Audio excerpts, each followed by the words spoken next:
Hello everyone, welcome to your study education. मैं चांदनी एक बार फिर एक नया वीडियो लेकर आई हूँ। ये वीडियो विशेष रूप से सीटेड पेपर फर्स्ट से संबंधित है। आज इस वीडियो में हम सब एनसीईआरटी बुक क्लास 5 का लेसन 9 के बारे में डिस्कस करेंगे। इससे पहले हम लोग एनसीईआरटी बुक क्लास 3 का टोटल लेसन तथा क्लास 4 का टोटल लेसन कंप्लीट कर चुके हैं तथा क्लास 5 का लेसन 1 से लेकर लेसन 8 तक का भी वीडियो कंप्लीट कर चुके हैं।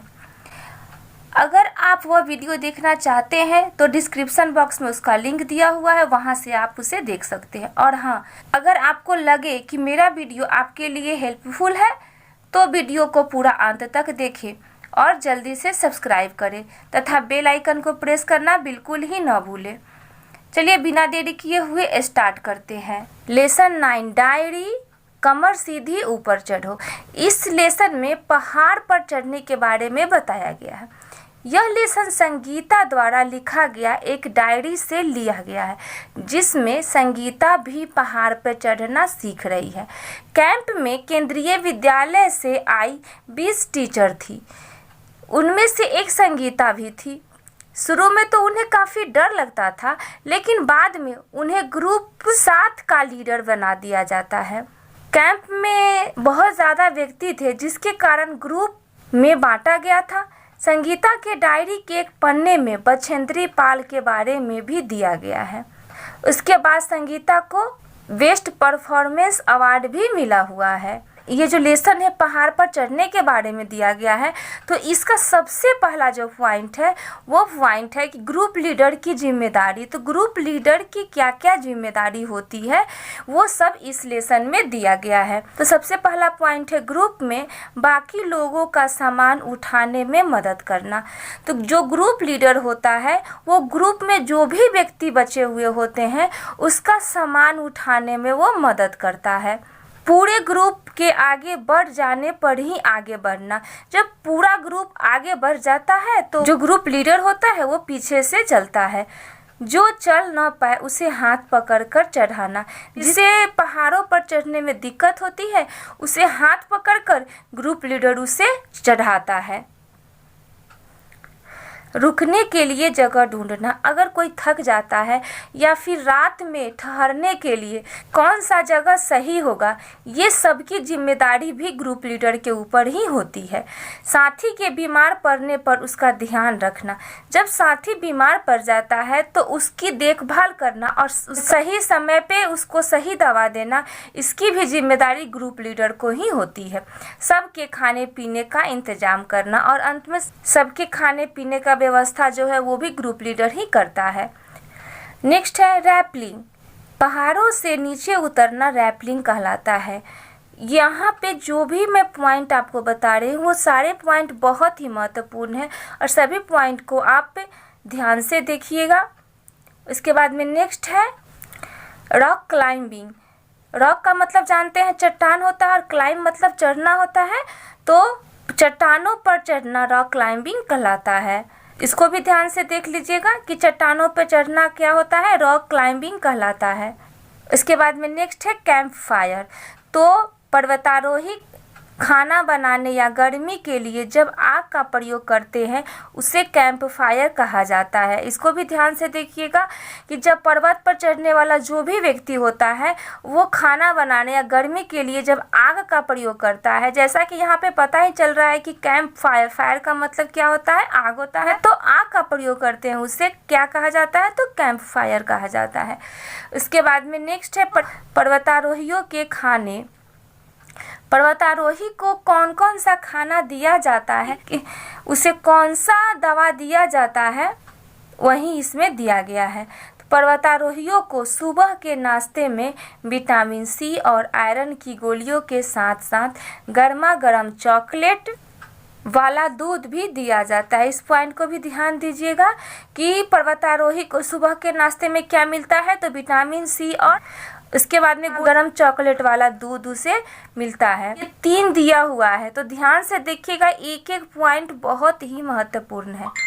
नेक्स्ट है, इससे इन्हें काफ़ी ऊर्जा मिलती है और ठंड से भी बचाव होता है। ठंड से बचाव के लिए वे क्या करते हैं तो गर्मा गर्म चॉकलेट वाला दूध का प्रयोग करते हैं। नेक्स्ट एक नोट है, पर्वतारोही सोने के लिए स्लीपिंग बैग का इस्तेमाल करते हैं। इसको भी ध्यान दीजिएगा कि पर्वतारोही सोने के लिए किसका प्रयोग करते हैं तो स्लीपिंग बैग का।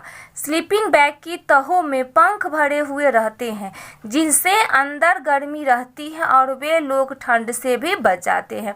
तो ये भी बहुत ही इम्पोर्टेंट है कि स्लीपिंग बैग की तहों में क्या होता है तो पंख भरा हुआ रहता है और पंखों के कारण जो गर्मी है अंदर ही रहती है और जो पर्वतारोही है वे लोग ठंड से बच जाते हैं।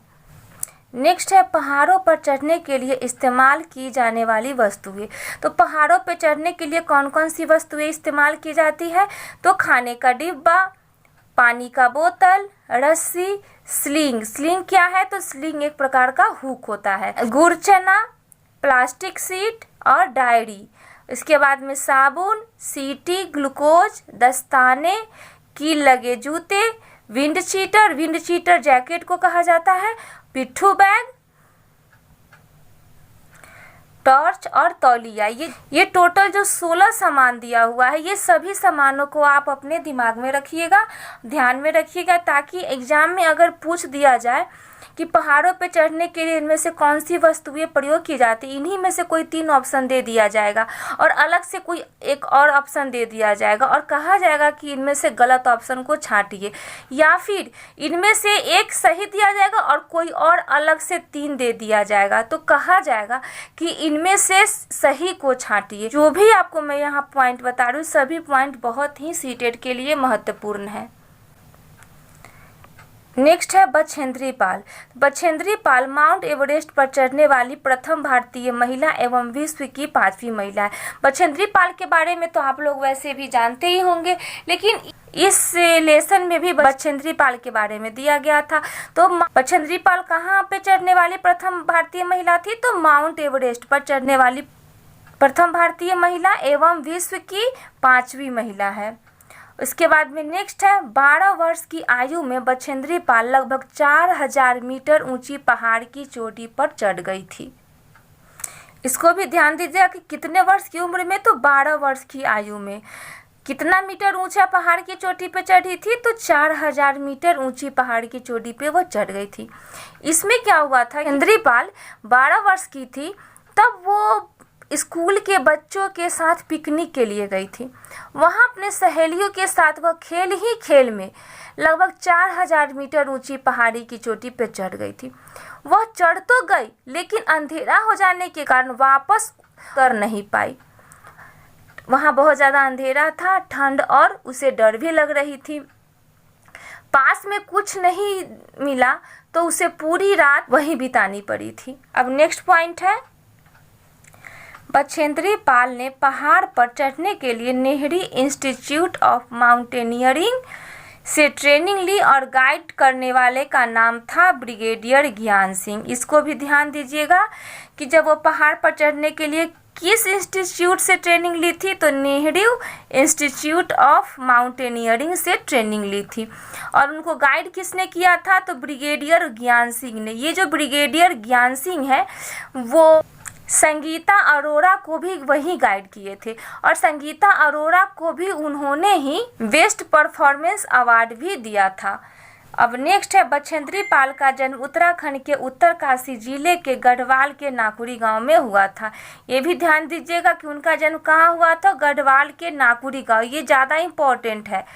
तो ये सब कहाँ है, उत्तराखंड में है और जिला कौन सा है तो वह उत्तरकाशी जिला और गाँव का नाम क्या है तो नाकुरी गाँव में उनका जन्म हुआ था। नेक्स्ट है, सन 1984 में बछेंद्री पाल को माउंट एवरेस्ट पर चढ़ने के लिए चुना गया। बछेंद्री पाल को माउंट एवरेस्ट पर चढ़ने के लिए कब चुना गया था तो 1984 में। उसके बाद में नेक्स्ट है, इन्होंने 23 मई 1984 को दिन में 1:07 पर 8900 मीटर ऊंची चोटी माउंट एवरेस्ट पर कदम रखा। ये भी ध्यान दीजिएगा कि कब वो चढ़ी थी तो 23 मई 1984 को और दिन में 1:07 तथा कितना मीटर ऊंचा चोटी था तो 8900 मीटर ऊंची चोटी। कहीं कहीं 8848 भी दिया हुआ रहता है और कहीं कहीं 8900।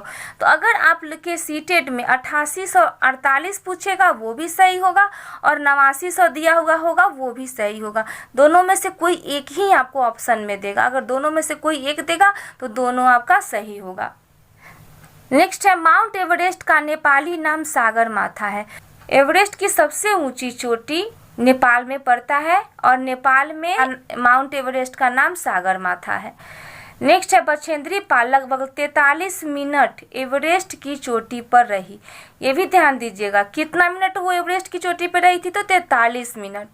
उसके बाद में नेक्स्ट है, इन्हें भारत सरकार से पद्म श्री एवं अर्जुन पुरस्कार भी मिल चुका है। तो ये भी ध्यान दीजिएगा कि इन्हें भारत सरकार से क्या क्या मिला है, तो पद्म श्री एवं अर्जुन पुरस्कार। उसके बाद में एक नोट है, यह कहानी संगीता अरोरा की डायरी से ली गई है। इसको भी मैं नोट कर दी हूँ कि ये जो कहानी है, डायरी कमर सीधी ऊपर चढ़ो, तो ये कहाँ से लिया गया है, तो संगीता अरोरा की डायरी से ली गई है। नेक्स्ट है, संगीता अरोरा दिल्ली केंद्रीय विद्यालय में अध्यापक थी। तो इसको भी ध्यान दीजिएगा कि ये क्या थी, तो केंद्रीय दिल्ली विद्यालय में अध्यापक थी। उसके बाद में नेक्स्ट है, ये भी ग्रुप नंबर 7 की लीडर बन चुकी है। तो ये संगीता अरोरा कितने ग्रुप की लीडर बनी थी, तो ग्रुप नंबर 7 की इन्हें लीडर बनाया गया था। उसके बाद में नेक्स्ट है, एक नोट है जो बछेंद्री पाल के बारे में दिया गया है। ये जो संगीता है वो 2 फरवरी 1984 को पहाड़ पे चढ़ना शुरू की थी और उसी क्रम 15 फरवरी को उनकी मुलाकात बछेंद्री पाल से होती है। जब इन दोनों की मुलाकात हुई तो उस समय बछेंद्री पाल एक मशहूर पहाड़ी गाना गाई और डांस भी की थी, जिस गाना का नाम है बेडू पाको बारा मासा काफल पाको चैता मेरी छैला। तो इस गाना को ध्यान से देखिएगा कि हो सकता है एग्जाम में दे दे कि बेडू पाको मारा मासा काफल पाको चैता मेरी छैला, ये एक पहाड़ी गीत है या कौन सा गीत है। तो ये ध्यान दीजिएगा कि ये एक पहाड़ी गीत है। इस गाना को किसके द्वारा गाया गया था, तो बछेंद्री पाल के द्वारा गाया गया था। तब तक के लिए इतना ही। अगर आपको हमारा वीडियो अच्छा लगा हो तो लाइक, शेयर और कमेंट करना बिल्कुल ही न भूलें। धन्यवाद।